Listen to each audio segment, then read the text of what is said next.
नमस्कार। सवाल आपका, देख रहे हैं आप और मैं हूं आपके साथ शमशेर सिंह। सांप्रदायिकता के बारूद के ढेर में जब विस्फोट होता है तो उसके धमाके से सिर्फ इंसान ही नहीं मरते बल्कि मानवीय रिश्ते भी तार तार हो जाते हैं। सोशल मीडिया के जमाने में धार्मिक उन्माद की खबरों का प्रचार प्रसार इतनी तेजी से होता है कि पूरी दुनिया में तुरंत फैल जाता है और फिर उसके दुष्परिणाम जो सामने आते हैं वो अकल्पनीय हैं। इसी को ध्यान में रखते हुए सुप्रीम कोर्ट के मुख्य न्यायाधीश एनवी रमन्ना ने सोशल मीडिया प्लेटफॉर्म और वेब पोर्टल पर समाचारों को सांप्रदायिक रंग देने पर चिंता की है। उन्होंने कहा कि वेब पोर्टल पर कोई नियंत्रण नहीं है, वो जो चाहे चलाते हैं, उनकी कोई जवाबदेही नहीं है, जिससे देश का नाम बदनाम होता है।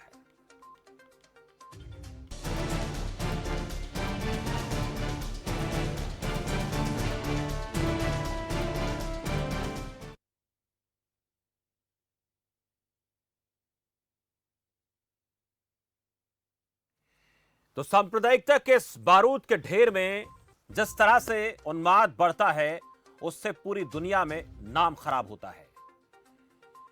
वेब पोर्टल पर इस तमाम चीजों की बाढ़ आ गई है और इसी को लेकर मुख्य न्यायाधीश एनवी रमन्ना की हम बात करें तो उन्होंने सोशल मीडिया कंपनियों को लेकर सख्त टिप्पणी करते हुए कहा कि सोशल मीडिया कंपनियां हमें भी जवाब नहीं देती हैं, संस्थाओं के खिलाफ कुछ भी लिख देती हैं।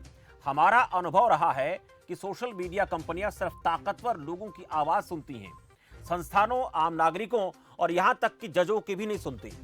मुख्य न्यायाधीश ने टिप्पणी करते हुए कहा कि समाचारों को सांप्रदायिक रंग देने की कोशिश की जाती है। यह भी कहा कि फेसबुक, ट्विटर और यूट्यूब इस पर किसी प्रकार का कोई एक्शन नहीं लेते हैं। इसके साथ ही सुप्रीम कोर्ट ने केंद्र सरकार से पूछा कि क्या इस सब से निपटने के लिए कोई तंत्र है।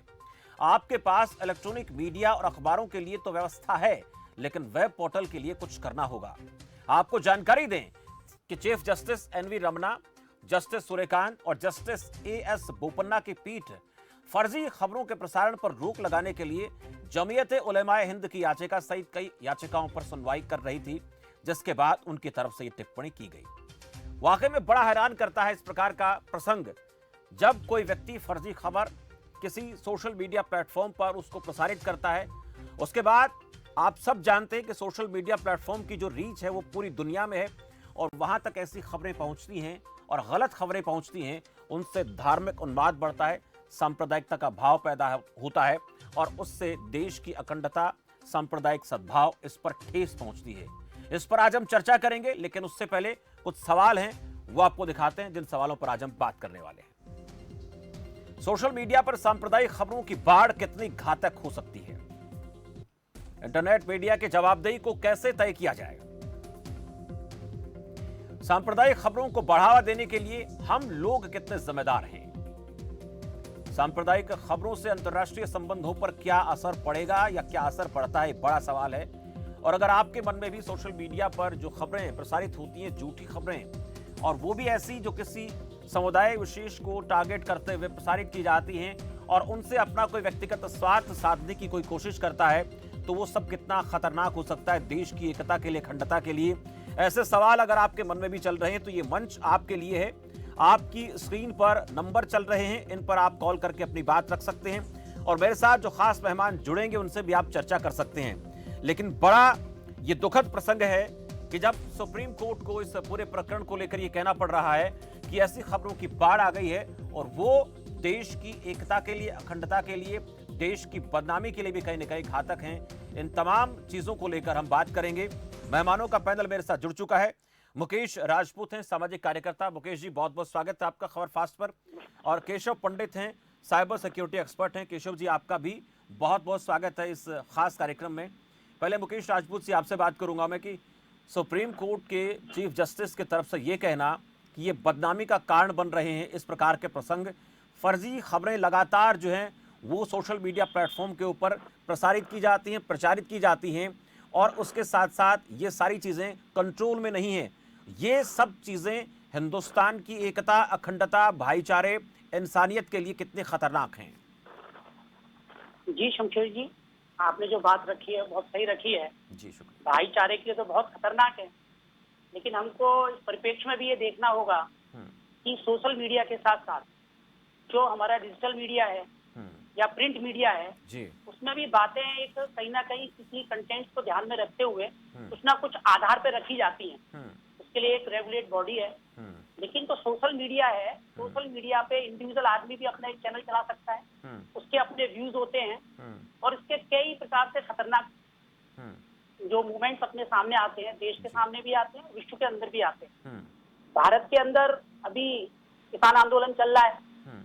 और विगत कई माह से वो चल रहा है। हम्म। उसमें भी एक टूल किट आई जो कनाडा से ऑपरेट हो रही थी, वो भी सोशल मीडिया के माध्यम से आई। हम्म। और सुप्रीम कोर्ट ने जैसा केंद्र सरकार से पूछा भी है, आप इसको कैसे कंट्रोल करेंगे। हम्म। हम अपने देश में तो कंट्रोल कर सकते हैं कुछ नियम कानून बना के, लेकिन देश से बाहर भी ऐसी विघटनकारी शक्तियां बैठी हुई हैं जो किसी भी देश के अंदर इस इंटरनेट सोशल मीडिया के माध्यम से एक कुछ भी बदलाव ला सकती है, कुछ भी उपद्रव करा सकती हैं। और कई प्रकार की घटनाएं हुई हैं। जिस जमात के संदर्भ में ये बात पूछी गई है, उस समय तो ऐसा लगा था देश के अंदर शायद उस मरकज के द्वारा ही पूरे देश के अंदर जो कोरोना फैला है उन्हीं के द्वारा फैला है, लेकिन उसके कई सारे कारण थे। और भी कई सांप्रदायिक घटनाएं होती हैं देश के अंदर। जब महाराष्ट्र के अंदर पालघर की घटना होती है तो उस समय के जो निरीह और निर्दोष साधु थे उनको चोर लुटेरा बताकर उनको मारा पीटा गया। ये भी मॉब लिंचिंग की घटना थी, वो भी सांप्रदायिकता के दायरे में थी। तो कहने का मतलब ये है कि देश के अंदर कानून तो बहुत हैं, पहले से भी कानून है, प्रिंट मीडिया के लिए भी है, टीवी डिजिटल मीडिया के लिए भी है, लेकिन जो सोशल मीडिया इसके लिए कोई कानून नहीं है। लेकिन उसके बाद भी जो अपना प्रिंट मीडिया है इसमें भी बहुत सारी खबरें कई चैनल्स के द्वारा एक पर्टिकुलर ध्येय को रखकर रखी जाती हैं। ये तो हम सबको सोचना होगा और उसमें मैं भी हूँ, आप भी शामिल हैं कि इस देश का जो सेकुलर एक रंग है उसको हम सबको बचा के रखना है। अब नियम और कानून जब आ जाएगा तो सोशल मीडिया पे एक जवाबदेही तय हो जाएगी।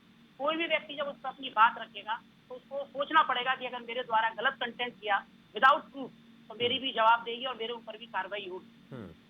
बिल्कुल अहम बात है कि इस प्रकार का कोई कड़ा कानून की बात आप कर रहे हैं। केशव पंडित जी, आपसे जानेंगे कि हम तमाम तरह के कानूनों में बंधे हुए हैं और उनको फॉलो भी करते हैं, और नहीं करते हैं तो हम सजा के पात्र भी हो जाते हैं, लेकिन सोशल मीडिया पर जो भ्रामक खबरों का प्रचार प्रसार किया जाता है उसको लेकर कड़े कानूनों की बात होती रही है। आईटी एक्ट की हम बात कर लेते हैं। अभी सरकार ने भी कहा कि हम ऐसा कानून लाए हैं जो इन तमाम चीज़ों को कंट्रोल करेगा, लेकिन उसके बाद भी ऐसा लगता है कि ये चीज़ें थमती नज़र नहीं आ रही हैं। ये ऐसा हो क्यों रहा है, और सोशल मीडिया प्लेटफॉर्म का जो लोग इस्तेमाल करते हैं उनके द्वारा इस प्रकार की जो भ्रामक खबरें फैलाई जाती हैं उनसे कितना बड़ा उन्माद जो है वो पैदा हो सकता है, और कितनी ज़्यादा रीच है इस कंटेंट की जो हम सोशल मीडिया प्लेटफॉर्म की बात कर रहे हैं। सर ये सब है ना, आपको एक बार समझना पड़ेगा। सरकार के लिए भी और लोगों के लिए भी ये काफी मुश्किल चीज है। क्या है, आप किसी का भी अकाउंट मॉनिटर नहीं कर सकते हो। इसका मतलब है आप उसकी निजी जिंदगी में दखल दे रहे हो। कैसे? जैसे आपके व्हाट्सएप है, ठीक है, आप किसी भी एजेंसी को ये पता कैसे चलेगा आप अपने व्हाट्सएप से किसी को क्या शेयर कर रहे हो क्या नहीं कर रहे? उसके लिए उसको आपके मैसेजेस के अंदर झांकना पड़ेगा, ठीक है। और अगर आपके मैसेजेस सरकार को पता चलते हैं, किसी भी एजेंसी को पता चलते हैं, तो इसका मतलब है वो आपकी निजी जिंदगी में दखल कर रही है जी। ठीक है। तो इन चीजों को लेके कानून बन तो जाएगा, पर अभी भी कोई भी क्लियर नहीं है कि कैसे बनाना चाहिए। और ये भ्रामक भी है, मतलब आधी से ज्यादा फेक न्यूज जो लोगों को मिलती है ना, वो सबसे ज्यादा चलने वाले प्लेटफॉर्म आजकल 2-3 ही है। एक व्हाट्सएप के थ्रू एक मैसेज एक बार किसी ने करा, वो दर्द पता नहीं कितने लोगों के पास 10 मिनट के अंदर अंदर फॉरवर्ड हो जाता है। व्हाट्सएप वालों ने एक इनिशिएटिव लिया हुआ है कि एक मैसेज बार बार हम किसी को कहते हैं तो फॉरवर्डेड टू मेनी टाइम्स उसमें लिखा हुआ आता है। जी। पर इससे भी ये क्लियर नहीं होता कि मैसेज फेक है या रियल है। और इस चीज में व्हाट्सएप भी कुछ नहीं कर सकता, क्योंकि व्हाट्सएप वाला तब खुद बोलता है कि मैं जो ये मेरे प्लेटफॉर्म के थ्रू जो मैसेजेस शेयर होते हैं वो एंड टू एंड एनक्रिप्टेड रहते हैं। मतलब सिर्फ आपको पता है, वो जिसको मैसेज मिला है उसको पता है कि आपने क्या मैसेज भेजा है। तो इसको मॉनिटर तो वो करेगा ही नहीं व्हाट्सएप कभी भी। और अगर वो हमारी सरकार को ये डाटा देगा तो इसका मतलब तब भी व्हाट्सएप का खेल खत्म। कानून बनना चाहिए, सख्त से सख्त सजा मिलनी चाहिए उन लोगों को जो ऐसे भ्रामक मैसेज फैलाते हैं या करते हैं। और कुछ ऐसा हो जाना चाहिए कि एक बंदा अगर कुछ कहता हुआ मिलता है तो वो परमानेंटली बैन हो जाए एन नंबर ऑफ एप्लीकेशन से कुछ टाइम के लिए। जी, ये और कुछ आज बातें की डेट में तो एप्लीकेशन भी बहुत सारी हो गई हैं। एक को बंद करेंगे दूसरी आएगी, दूसरी को तीसरी। ये आसान नहीं है। इसका मतलब ये हम कह सकते हैं कि हमें खुद को कहीं ना कहीं नियंत्रित करना होगा और ये समझकर कि हम सामाजिक सौहार्द को अगर बनाए रखना चाहते हैं, आपसी एकता अखंडता को बनाए रखना चाहते हैं, तो हमारे लिए ज़रूरी है कि हम अपने आप पर कंट्रोल रखें। वो सबसे बेहतर है। सरकारें कानून बनाती रहें, लेकिन उन कानूनों का कितना फ़ायदा होगा वो अभी कहा नहीं जा सकता। मेरे साथ करीम खान हैं, दर्शक है मध्य प्रदेश से। करीम खान जी, बहुत स्वागत है आपका।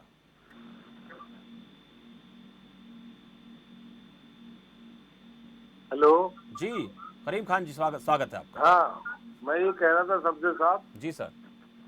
कि व्हाट्सएप पर और यूट्यूब पर और जो खबरें आ रही है और जो खबरें आती है उसके खिलाफ कानून तो बनना चाहिए। कानून जो बने हुए वो भी काफी है, लेकिन उसको सही तरीके से इम्प्लीमेंट करना चाहिए। जी। और रही बात दूसरी, सनसनी अभी तो मीडिया ही फैला रही है।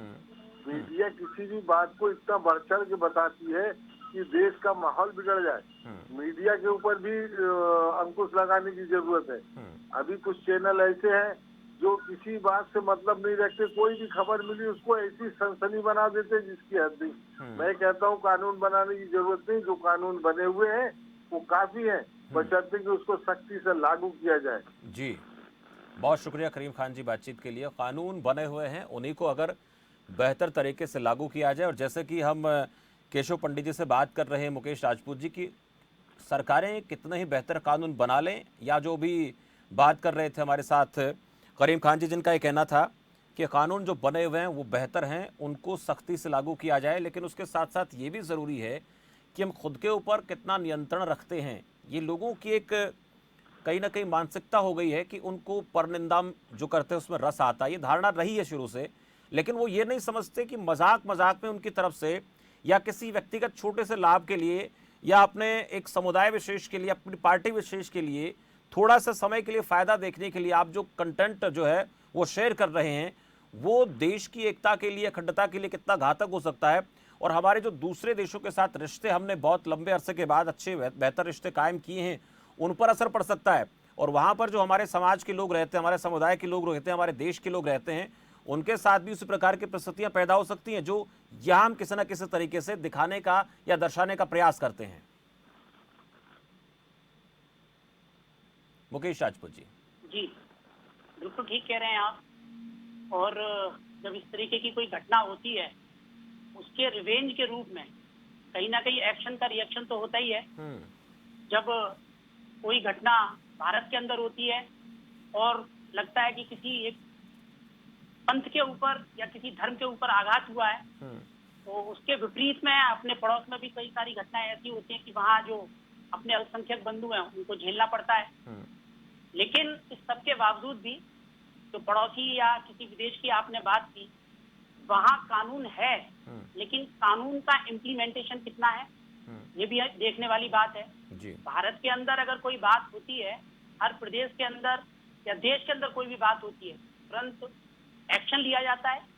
और अभी आप जो बात कर रहे हैं सोशल मीडिया की, भारत सरकार ने जो आईटी एक्ट 2021 लाए हैं, उसके अंदर इस डिजिटल मीडिया को भी कवर किया है। लेकिन देश के कई हाई कोर्ट के अंदर रिट डाली गई उसके अगेंस्ट, जैसा अभी भाई साहब ने बताया कि निजता का उल्लंघन होगा, आधार को बनाते हुए कई हाई कोर्ट के अंदर पिटीशन डली हुई है। उसके एवज में सॉलिसिटर जनरल तुषार मेहता जी ने भी ये बताया कि उस एक हाई कोर्ट के अंदर इसने एंट्रीम आदेश दिया है, उसके अगेंस्ट हमने रिट फाइल की है सुप्रीम कोर्ट के अंदर।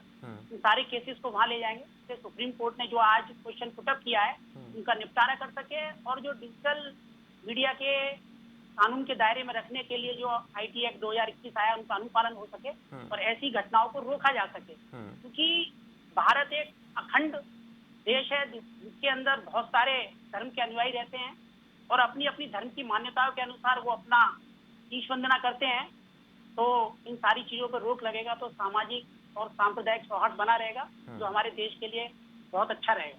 बहुत अहम बात है कि इस सामाजिक सौहार्द को बनाने की हमें कोशिश करनी चाहिए, और अगर हम इस प्रकार की चीज़ों पर ध्यान नहीं देंगे, ऐसे कंटेंट को कंट्रोल नहीं करेंगे खुद अपने स्तर पर, तो हम कहीं ना कहीं अपने देश के लिए गड्ढे खोद रहे हैं और अपने उन देशवासियों के लिए भी गड्ढे खोद रहे हैं जो किसी कामकाज के लिए दूसरे मुल्कों में काम करने के लिए जाते हैं।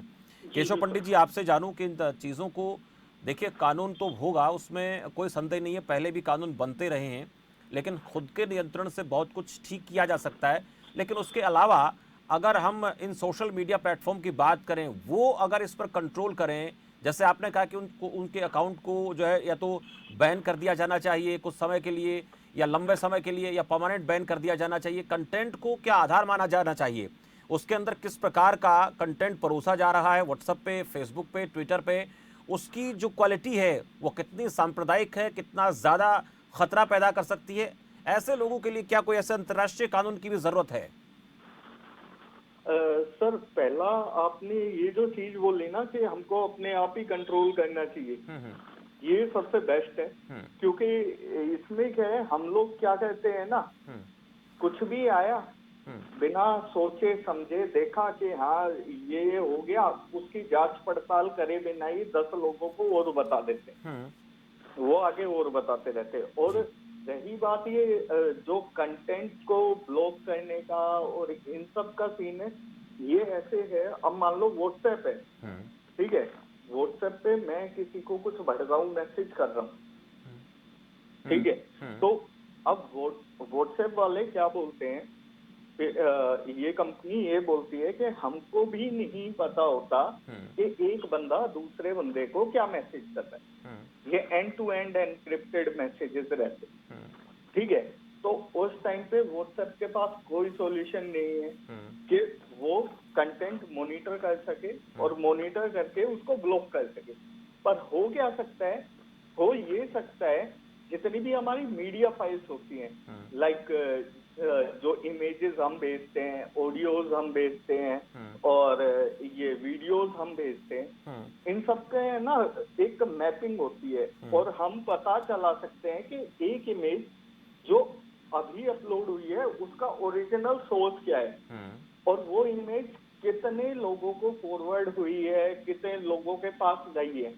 और व्हाट्सएप या कोई भी एजेंसी चेक कर सकती है कि वो इमेज एक्चुअल में है क्या और उस इमेज में या वीडियो में या ऑडियो में कंटेंट क्या है, और उसको मॉनिटर करके ब्लॉक कर सकती है और रिपोर्ट कर सकती है जो जो लोग उसको फॉरवर्ड कर रहे हैं या जो फर्स्ट पर्सन था जिसने वो फॉरवर्ड करा है। और जितने भी ये भड़काऊ मैसेजेस वगैरह और ये भड़काऊ बातें होती है ना, ज्यादातर ये टेक्स्ट में काफी कम होती है। आजकल लोग टेक्स्ट पढ़ना ज्यादा पसंद भी नहीं करते, वीडियोस में या फोटोज में या फिर ऑडियो, इन सब की ज्यादा वायरल होती है। एक चीज और आपसे पूछूंगा मैं केशव जी, ये जो हमारा साइबर अपराध को रोकने वाला जो तंत्र है हमारे देश का, वो आपको कैसा दिखता है? अंतर्राष्ट्रीय स्तर का अगर हम तुलना करें भारत की या वेस्टर्न कंट्रीज की, उसके अंदर कितना फर्क आपको नजर आता है? कितना एक्टिव है हमारे वाला, और उसको और ज्यादा अगर उसमें कमी है तो कहां पर और ज्यादा उसको काम करने की जरूरत है? अपने वाला ज्यादा अच्छा है सर जी। अगर आप देखोगे ना, आप नॉर्मल ले लो, आजकल जो स्कैम होते हैं ज्यादातर वो कार्ड्स वगैरह के होते हैं, बैंक अकाउंट में से पैसा निकाल लिया, कार्ड्स वगैरह का एटीएम पिन वगैरह लेके कर लिया। अपने बैंक की जो वेरिफिकेशन होती है ना, वो देखो किस लेवल पे होती हैं। पहले आप कार्ड डिटेल्स वगैरह डालोगे, उसके बाद में आपके बैंक के पेज पे रिडायरेक्ट करेगा वो आपको, और उसके बाद में भी आपके पास ओटीपी आएगा या फिर आप कोई कंफर्मेशन पिन कोड वगैरह जो भी डालोगे वो डालोगे। यूएस का पता है आपको? जी। इंडिया से ही ज्यादातर स्कैम होते हैं यूएस के अंदर। ये टेक्निकल सपोर्ट के नाम पे जो बैठे रहते हैं, टेक सपोर्ट के सेंटर्स वगैरह चलते हैं जी। उन लोगों को बस आपको कार्ड नंबर पता होना चाहिए, एक्सपायरी डेट और सीवीवी पता होना चाहिए। उनके बैंक से ऐसे पैसे निकलते हैं पूछो मत। और करने वाले ज्यादातर इंडिया के ही होते हैं या पाकिस्तान के होते हैं या बांग्लादेश के होते हैं जी। तो अपना जो ये स्कैम्स वगैरह को लेके और बैंक की सिक्योरिटी वगैरह को लेके अपना इंडिया का तो काफी अच्छा है बाहर के देशों से, इवन यूएस से भी काफी अच्छा है। लेकिन जो हमारी जो साइबर टीमें होती हैं, जैसे अलग अलग डिपार्टमेंट में, पुलिस डिपार्टमेंट में, महकमे में हैं, उनके रवैये की बात करें, वो कैसा तो कैसा? वो हाँ, तो अपने वाले तो ढीले हैं। मैं उसी की बात कर रहा था आपसे कि वो जो हमारा तंत्र है वो कैसा। मुकेश राजपूत जी कुछ कहना चाहते हैं। मुकेश जी। मैं एक जानकारी और दे दूं आपको। जी सर। मैं 2002 में दिल्ली के अंदर था और first cyber crime in India जो दर्ज हुआ दिल्ली के अंदर, वो जो एक्यूजी था वो बिलोंग करता था अलीगढ़ को। और मैं उस समय दिल्ली के अंदर रहता था। मैंने जैसी खबर पड़ी, न्यूज़पेपर था, इंग्लिश का न्यूज़पेपर था, मेरा पहला साइबर क्राइम दर्ज हुआ है और वो भी अलीगढ़ का एक्यूजी। जैसा अभी किशोर जी ने बताया कि नोएडा के अंदर कुछ गैंगस्टर थे, उन्होंने किसी का यूजर नेम पासवर्ड पता कर लिया और सोनी के गैजेट से लगभग 1 लाख का सामान उन लोगों ने एक डिलीवरी ली और वहां से नोएडा से लेके जाके वो दुबक गए, जाके गुड़गांव में जाके। और जब धीमे धीमे जैसे ही एफआईआर हुई, जो बुजुर्ग दंपत्ति थे उनको पता चला कि हमारे साथ ऐसा क्राइम हो गया है, उन्होंने एफआईआर कराई, वो पकड़े गए और अलीगढ़ से उनको पकड़ने टीम आई थी, मतलब अलीगढ़ आई थी दिल्ली की टीम। तो ये 2002 के अंदर हुआ है ये साइबर क्राइम पहला। और जैसा बता रहे हैं तो इंडिया के लोग तो इसमें एक्सपर्ट हैं और फोर्जरी तो होती रहती है इसमें। और कानून भी जब बनेगा, सख्त कानून बनता है और एक्सपर्ट जब लोग बैठते हैं, आज आप देखते होंगे क्राइम तो कर देते हैं लेकिन कहीं ना कहीं लीक कोड रह जाता है और वो फिर पकड़े ही जाते हैं। बहुत चीजें ऐसी तू डाल में पात अगर क्राइम करने वाले एक से एक स्टेज पार करते हैं और नई नई टेक्निक अपनाते हैं तो पकड़ने के उनके तरीके बहुत सारे हैं। लेकिन एक चीज़ और आपसे मुकेश जी ये हम जानना चाहेंगे कि हमारा जो सामाजिक तंत्र है, सिस्टम है, उसमें कितने बदलाव की ज़रूरत है। व्यक्तिगत तौर पर तो हम अलर्ट रहें, लेकिन ऐसी चीज़ों को रोकने के लिए समाज एक बड़ी भूमिका निभा सकता है। हम अक्सर जैसे हम देखते हैं ना, किसी एक समुदाय विशेष को अगर प्रताड़ित किया जा रहा है तो उस समुदाय विशेष को लेकर हमारे मन में जो एक भाव होता है अपनेपन का, वो नज़र आता नहीं है और उसको हम किसी ऐसे धर्म का एंगल दे देते हैं जिससे हमारे मन में उस समाज के प्रति, उस समुदाय के प्रति घृणा के भाव पैदा हो जाते हैं। लेकिन असल ज़िंदगी में तो हम इंसान हैं और अगर हमने इस इंसानियत के भाव को नहीं समझा तो इस सांप्रदायिकता का जो बारूद है, जिसका विस्फोट जब होता है तो उसकी जो आवाज़ है वो दूर तक सुनाई देती है और उसका असर आज हम जिसमें रस ले रहे हैं, हो सकता है कल उसकी जद में हमारा घर भी आ जाए।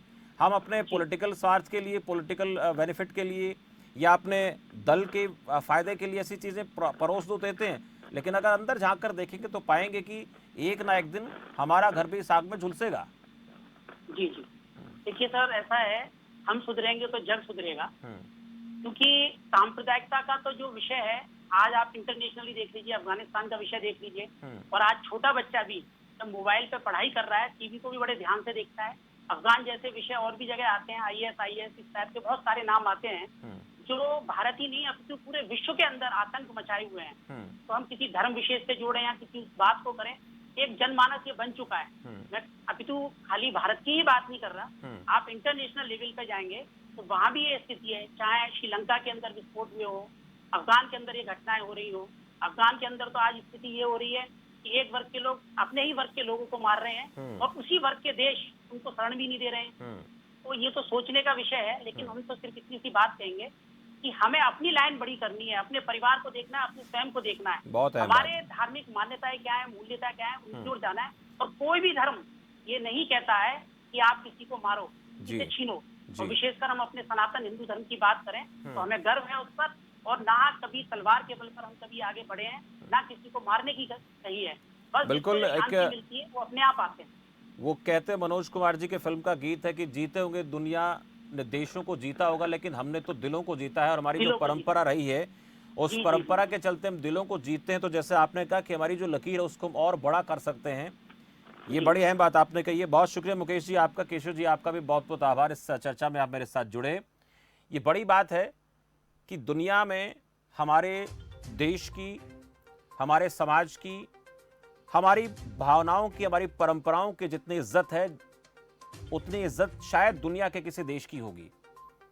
और हमने दुनिया को ऐसा संदेश दिया भी है। हमारे समाज में संत समुदाय के लोग, समाज के लोगों ने देश की धार्मिक एकता, अखंडता को बनाए रखने के लिए बहुत कुछ कहा है।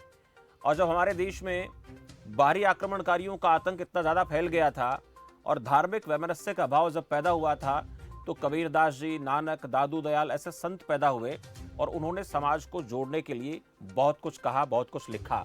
वो आज भी हमारे लिए प्रासंगिक है, उसको लेकर भी हम प्रेरणा उससे प्राप्त कर सकते हैं। और इसके साथ साथ जो आज सोशल मीडिया पर फर्जी खबरें, सांप्रदायिक खबरों की बाढ़ आ गई है, उससे एक चीज़ तो ज़रूर आप लोगों के जहन में आ जानी चाहिए कि ये सब चीज़ें केवल भारत तक सीमित नहीं रहती हैं। ये सब कुछ दुनिया के हर कोने तक पहुंचता है और जिससे हमने जो हमारे देश की एक छवि बनाई है कि यहाँ पर हर व्यक्ति को आकर आसरा मिलता है, सहारा मिलता है और उसको इज्जत, मान, सम्मान मिलता है, उसके ऊपर आंच आती है।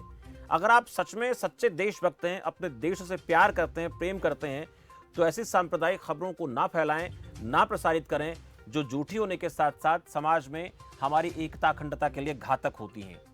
कानून अपना काम करता रहे, साइबर अपराधों को रोकने के लिए कोशिशें होती रहें और वो होती रही हैं, लेकिन हम ये भी देखते हैं कि जब एक कानून बनता है तो उससे दूसरा रास्ता खोजने के लिए लोग भी तैयार रहते हैं। पर छोटे स्वार्थ के लिए, राजनीतिक स्वार्थ के लिए, अपने किसी स्वार्थ के लिए हम समाज में वैमनस्य ना फैलाएं, सांप्रदायिक सौहार्द को ना बिगाड़ें, क्योंकि इससे न केवल हमारी छवि खराब होती है, हमारे देश की छवि भी खराब होती है, जैसा कि सुप्रीम कोर्ट के चीफ जस्टिस ने कहा। और उस छवि को अगर हमें बनाए रखना है, उसको बरकरार रखना है, तो ऐसी खबरें नाम प्रसारित करेंगे, ना प्रचारित करेंगे और ऐसे लोग जो इस प्रकार का काम करते हैं, ना उनका किसी तरीके का समर्थन करेंगे।